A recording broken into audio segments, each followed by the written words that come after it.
Hi student, आज हम knowledge point children classes से आपको हिंदी की क्लास देने जा रहे हैं और हिंदी व्याकरण में हम आपको पढ़ाएंगे भाषा एवं लिपि।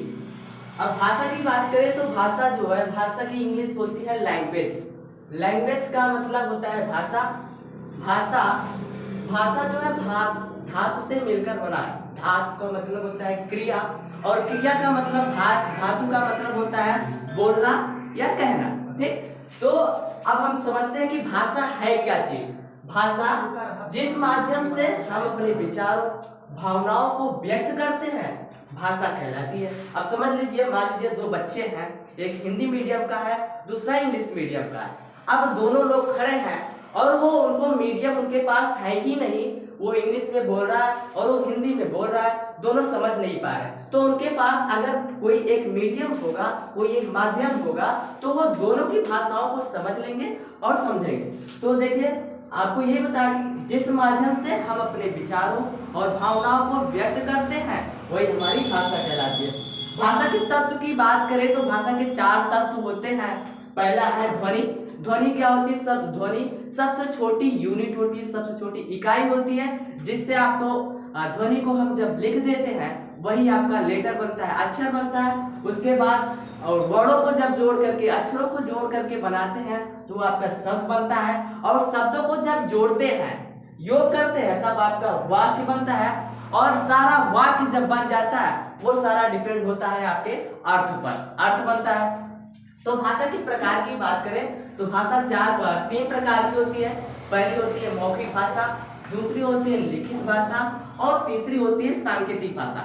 मौखिक भाषा की बात करें, जैसे आप लोग देखते होंगे कि इंटरव्यू में जब आप जाते हैं तो उसमें आपसे मौखिक रूप से पूछा जाता है, मतलब एग्जामिनर आपके सामने बैठे रहेंगे और आपसे क्वेश्चन करेंगे और आप डायरेक्टली आंसर देंगे, मौखिक रूप से आंसर देंगे, वो आपकी मौखिक भाषा कहलाएगी। दूसरी है लिखित भाषा, जैसे आप स्कूलों में अपने एप्लीकेशन लिख के देते हैं तो आपकी वो लिखित भाषा होगी। आप किसी भी प्रारूप को लिख के देते हैं तो आपकी लिखित भाषा होगी।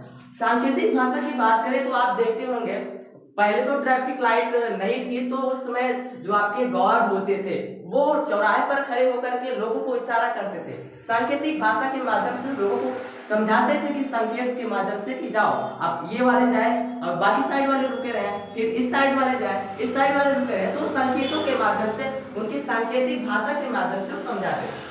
अब देखिए, अब प्रत्येक भाषा की जो लिपि होती है वो अलग अलग होती है। भाषा की लिपि किसको बोलते हैं? भाषा को लिखने की शैली जो होती है वही क्या कहलाती है? लिपि कहलाती है। हम प्रमुख भाषाएं इधर लिखे हुए हैं और इधर उनकी लिपियां लिखी गई है। जैसे संस्कृत की बात करें, संस्कृत आपकी, आप जानते हैं संस्कृत आपकी जननी है हिंदी भाषा की। हिंदी भाषा की जो जननी है वो संस्कृत लैंग्वेज है, संस्कृत भाषा है, और इसकी जो लिपि होती है वो ब्राह्मी लिपि होती है। उसके बाद बात करें हिंदी, जो आप हिंदी व्याकरण पढ़ रहे हैं, उस हिंदी की जो लिपि है वो देवनागरी है। आप पंजाबी भाषा की बात करें तो पंजाबी भाषा की जो लिपि है वो गुरुमुखी है। उसके बाद बात करें उर्दू, उर्दू की भाषा की बात करें तो उसकी लिपि जो है फारसी है। और अंग्रेजी भाषा की बात करें तो उसकी लिपि जो है रोमन है। अब देखिए, हिंदी की बात करें, हिंदी और संस्कृत की बात करें तो ये बाएं से दाएं, ये दोनों जो है बाएं से दाएं लिखी जाती है, बाएं से दाएं। लेकिन हम उर्दू की बात करें, उर्दू भाषा की बात करें तो ये दाएं से बाएं लिखी जाती है, दाएं से बाएं लिखी जाती है। ठीक, और देखिए यहाँ पर हिंदी व्याकरण पढ़ रहे हैं तो उससे रिलेटेड संबंधित सारी चीजें आपको बता दी जा रही। भारतीय संविधान ने हिंदी व्याकरण को, हिंदी भाषा को जो है 24 सितंबर 1949 को राजभाषा के रूप में लागू किया। अर्थात अभी भी आपकी हिंदी राष्ट्रीय भाषा न होकर के संविधान में राजभाषा के रूप में दर्ज है। और ये भाग आपके जानते होंगे, आपके कॉन्स्टिट्यूशन में, आपके संविधान में कुल 22 भाग है।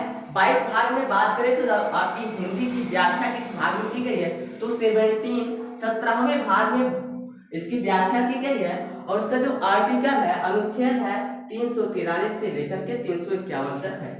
हिंदी दिवस आपके 2 दिन मनाया जाता है। पहला है हिंदी दिवस जो पूरे भारतवर्ष में सेलिब्रेट किया जाता है वो 14 सितंबर को मनाया जाता है। ये भारतवर्ष में सेलिब्रेट किया जाता है, मनाया जाता है। और विश्व हिंदी दिवस की बात करें तो ये 10 जनवरी को मनाया जाता है, अर्थात जब पूरे विश्व में हिंदी का प्रचार प्रसार किया जाता है वो 10 जनवरी को किया जाता है। हिंदी की बोलियां कई हैं, इसकी हिंदी की कुल टोटल बोलियां 18 हैं। अंतरराष्ट्रीय मातृभाषा दिवस 21 फरवरी को मनाया जाता है। मातृभाषा का मतलब क्या है कि बच्चे जिस भाषा में बोलते हैं वो उनकी मदर लैंग्वेज कहलाती है, मातृभाषा कहलाती है। तो अंतरराष्ट्रीय मातृभाषा दिवस 21 फरवरी को मनाया जाता है।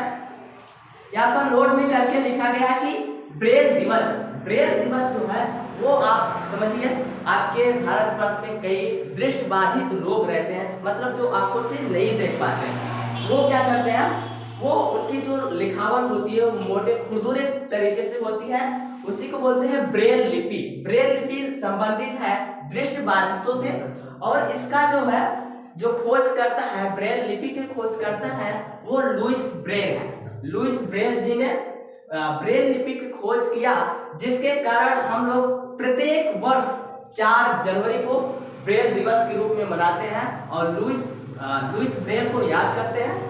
उन्होंने ब्रेल लिपि का आविष्कार किया।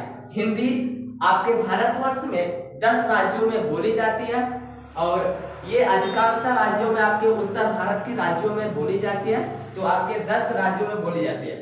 तो मैं आई होप आज की क्लास आपको अच्छी लगी होगी, और अगले क्लास में हम आपके समझ लेके आएंगे वर्ण विचार, और हम आपसे उम्मीद करते हैं कि आप हमारी क्लास को लाइक करेंगे, सब्सक्राइब करेंगे। धन्यवाद।